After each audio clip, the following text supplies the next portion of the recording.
Hey folks, BENTHELOONEY here. 2017 is about to end, and boy has it been a crazy year. So crazy that it's been one of those years that seemed to drag on. So much has happened that doing research for this video, I realized, oh yeah, that happened too. So I decided to make my own video addressing all the events that happened this year, whether they be personal or related to the media I love. Before you say anything, yes, I got the idea for this video based off of Rebel Taxi's 2017 video. Come on, he ain't the only one who lived through this year, so let's get to it. In 2017, we saw the release of the absolute worst piece of worst that's ever worst, the Emoji Movie. Which I didn't see. What, you expect me to see movies I don't want to see? Yeah, here's an idea. If you think a movie is going to be bad, why the hell would you pay money to subject yourself to it? Don't you know you can choose to ignore stuff you don't like? Wouldn't you want to let something that you don't like fade off into obscurity rather than giving it more attention to make it last longer? Not only that, you go to see a movie you know you're not going to like, then you go on the internet and complain about how much of a waste of a time it was. That's some grade A logic there. You should be writing science essays. Is that what we do nowadays? Go to bad movies on purpose just to bitch about them? If I'm going to use my time, I'm going to use it on stuff I like. I choose to wait and see how people feel about movies before I go see them. It makes it easier for me to decide if it's worth my time or not. But nah, this is the internet age. We just want to complain about crap we don't like because we don't know how to have fun anymore. Hate to sound so bitter, but when most of my social media is cluttered with people complaining about how bad a movie is, you start to get a little salty. I await the day you guys get full-time jobs and reality kicks in when you realize just how valuable your free time is. No, I'm not going to talk about that Jersey guy who jerked off when the movie was playing. Even I have standards. This was also a sad year for fandoms of cartoons. I think now is a good time for me to address the Rick and Morty McDonald's fiasco. So for those of you who don't know, a gag in an episode of Rick and Morty about a limited sauce that Mickey D's released to tie in with the movie Mulan led to the Golden Arches re-releasing the sauce. In limited quantities. In select cities. Let's say fans to storm McDonald's and just make idiots of themselves. As a former McDonald's employee, I can feel for the workers who had to deal with this situation. I dealt with my fair share of busy days and school buses in my time there, and I can see that those were appetizers compared to this insanity. Either McDonald's underestimated how popular Rick and Morty was, or they expected millennials to be more well-behaved when it comes to situations like this. You be the judge. This turned off a lot of people from one of the best cartoons to come out in the modern era. I'm going to make a more detailed video in the future about fandoms ruining media, but I will say right here that we don't have a cartoon problem, we have a people problem.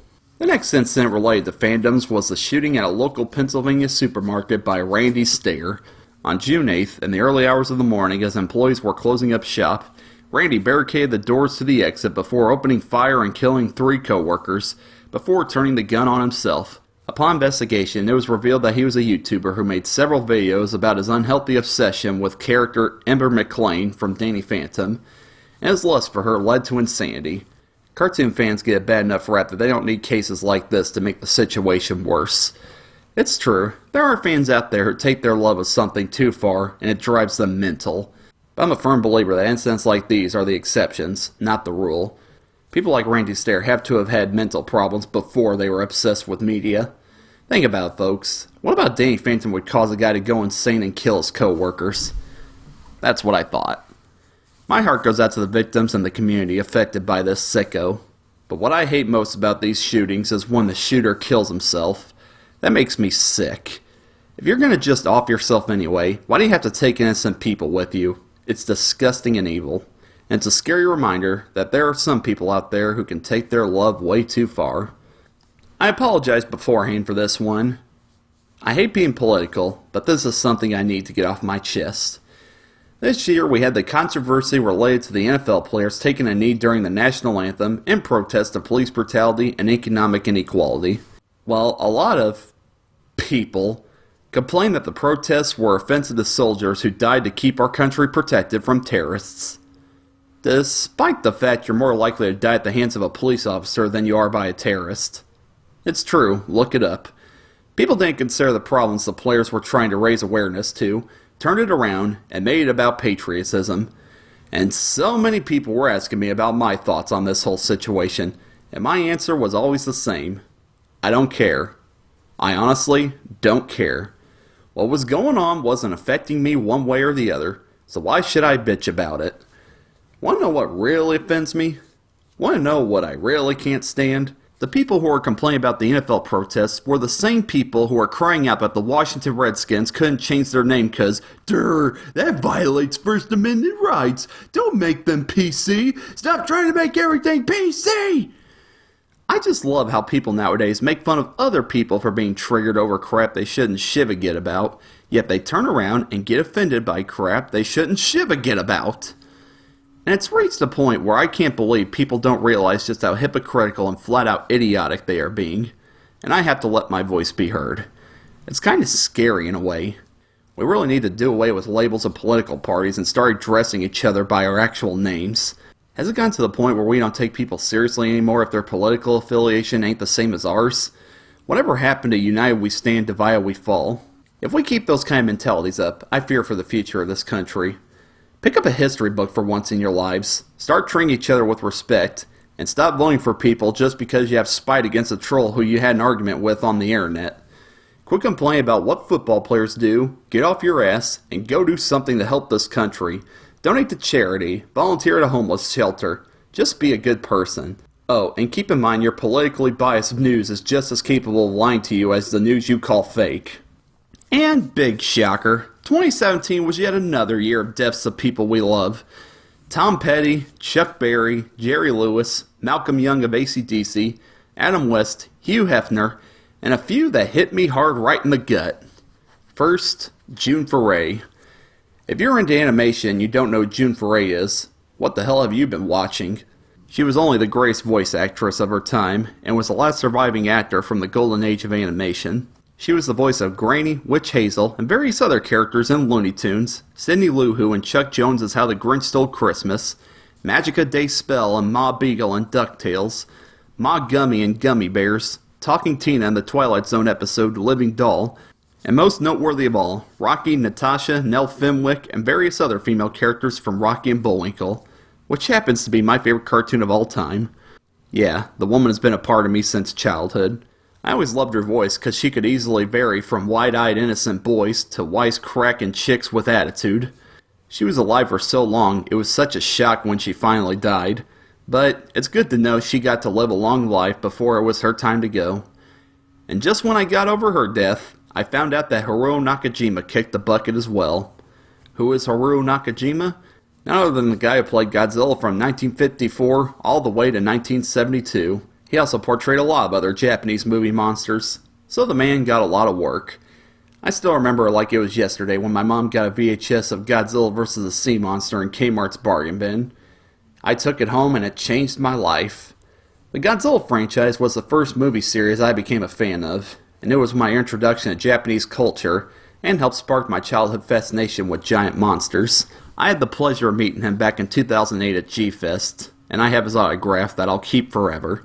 Seeing firsthand the man who made such a huge impact on my life was a surreal experience that words can't describe. My two childhood loves, cartoons and monster movies, were dealt a blow this year. A big 1-2 punch of reality that puts in perspective that even our heroes have expiration dates. But most personal of all was my longtime pet cat, Dexter, finally left this realm of existence. I had him since I was in elementary school, and it's insane how long he lived. Yes, he's the same cat who inspired Dexter in my Daisy and Dexter cartoons. After there was no sign of Dexter for a few weeks, I came to the conclusion that he wandered off into the woods and passed on. I never found his body, and I think that's a good thing. My last memory is him being alive and playful, as he usually acted even into his old age. I want to remember him like that, not dead with no sign of life. No matter how many celebrities die, nothing hurts you more than the ones you're close to. The next death I want to talk about is such a special case that it needs to be addressed on its own. Adult film star August Ames committed suicide after constant harassment from Twitter trolls who called her a homophobe after she warned a co-star and friend about her having sex with a gay porn star. Where the hell do I begin? First of all, what gay guy would want to do a girl? You're gay! Second, August Ames was openly bisexual and very active in the LGBT community. Homophobe? Really?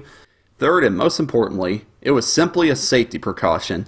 August didn't want her friend to contract any STDs. You might think, oh, so just because this guy was gay, she thought he had an STD? What a homophobe. No. Gay porn stars don't have to do STD tests as regular as hetero stars do. So, who knows when the last time this guy got tested was? Well, this whole situation was enough to cause people to bully August until she couldn't take anymore.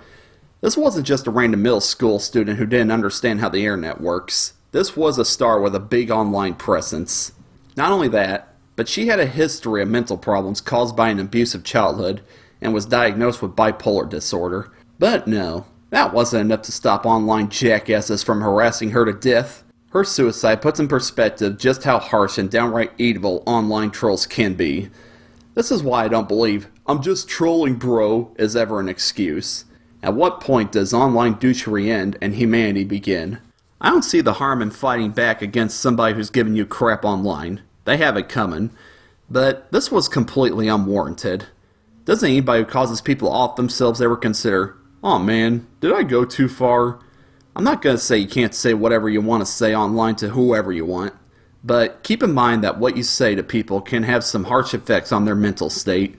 Constantly surrounding a person with negative energy could have devastating effects that might make them believe they don't deserve to live anymore. So next time you feel like harassing someone online just because you got nothing else better to do with your time, remember that they're a human being just like you, not text on a computer screen. No matter how weird, socially awkward, or outspoken they may be, that's just no excuse to try to completely ruin their lives. Just something to keep in mind. Other than deaths and shootings, 2017 was the year of sexual harassment. Because that's always fun, right? There were a lot of these cases this year, but I'm only going to focus on the ones that have to do with animation. The two most noteworthy cases were Chris Savino and John Lasseter. I went into extensive detail about the Chris Savino incident in another video, and I don't feel like going over it again. But like I said, the Loud House will continue strong without him, even if the show was his pride and joy. There's just too many talented writers and artists on that show for it to go down a slump. And the voice actors have played their characters long enough to know what they're all about. Everything will be alright. Stay strong, Loud fam. And, surprise surprise, John Lasseter has been accused of unwanted physical advances towards female co-workers. Well, well, well, how the mighty have fallen. I tried to tell you all Pixar was an evil company, but nobody wanted to listen to little old me. Joking aside, he was given the proper punishment. 6 months leave of absence. Wait, what?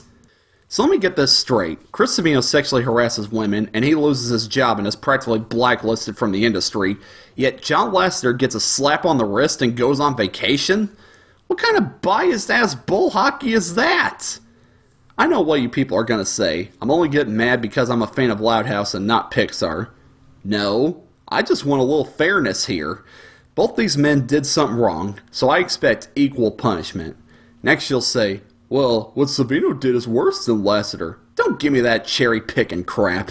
It's all sexual harassment. Either none of it's okay, or all of it is. I guess Rebel Taxi was right in his vid. Lasseter just means too much to Disney that they don't know what to do without him. You do realize your company was around before he was even born, right? Well, glad to know money means more to Disney than the safety of their employees. Good on you, Disney. That won't bite you in the ass.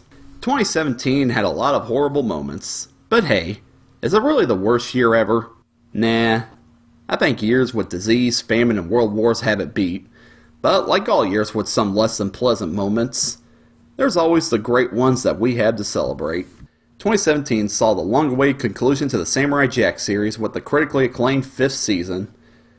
It aired on Adult Swim and was able to get away with more gruesome imagery than Cartoon Network standard and practices would have allowed back in the day. As somebody who wasn't a big fan of the original Samurai Jack, I loved this 5th season because of how non-stop action and violent it was. I know, I'm a psycho. We also saw the Hey Arnold series come to a close with the Jungle movie. I didn't watch it, but it shows that these networks don't hate their viewers, and they are actually trying to give people what they want. So quit your complaining, millennials. Regular Show also got an in with Regular Show the movie. You all know I wasn't a fan of this show, but I like seeing cartoons get a proper ending for the fans. And hey, the movie had Velvet Underground in the soundtrack. That at least gets a thumbs up from me. If I can talk about sports for a moment, the Houston Astros finally won their first World Series in franchise history. After all the damn hurricanes that Texas had to deal with, it was nice to see that the team gave them hope to pick themselves up and go all the way. Congrats, Astros. We also got a lot of great movies this year, so much that I plan on making a countdown video of my favorite films of 2017. I don't want to give any of them away, so I'll just leave that little anticipation for you. We also got ourselves a new cartoon, OKKO Let's Be Heroes. I haven't seen a lot of it, but from what I have seen, I'm very impressed. Think of Mega Man meets Street Fighter meets Steven Universe. It's a great balance of action and comedy. It kind of reminds me of Powerpuff Girls from back in the day. I'll have to review the show sometime in the future after I watch more episodes. The DuckTales reboot also came out this year and received widespread critical acclaim from old fans and new, proving that not all cartoon reboots suck ass. On personal levels, 2017 saw me become a self-proclaimed not-safe-for-work artist. Close to a year after that decision, I haven't regretted it one bit. I'm happy with how my drawings are progressing, and I feel welcome in the not-safe-for-work community. No ruined life or anything like that for me. This was also a year of new friendships, and two I can think of off the top of my head are Trent Carpenter and Vale the Moon Boy. Trent has helped me a lot with my artwork, and is just overall a great guy to talk to. He has a lot of creativity in his head, and I know he's going to take it far. Vale the Moon Boy is one of the most laid-back folks I know. I can talk to him about anything, and he's always there for support. He's also an artist in the growing stages, but I have confidence that he's going to be one to look out for in the future. Don't know where I'd be without these two guys. However, 2017 was also a celebration of an old friendship. My best buddy and I celebrated our 10th year of friendship. And those of you who think that online relationships never work clearly haven't met us. We're so close that it doesn't even feel like we're all the way on different continents. Dill, I love you, man. Here's to 10 more years, and even more after that. And finally, I got to see my channel blow up as I reached over 24,000 subs. Don't know where you all came from, but it means a lot, and I thank you from the bottom of my heart. Hope you guys love the channel and stick around, because I love entertaining as much people as I can. You guys are all great, and I care for each and every one of you. 2017 has been a year of ups and downs, as with a lot of years, but we shouldn't turn tail and hide. For every punch in the gut, there is always a cupcake to make us feel better. We showed that in the face of disaster and tragedy, we can all work together, set aside our differences, and just be good to each other. If only we can start doing that 24/7. But hey, baby steps, I guess. 2018 only has the potential to be even greater.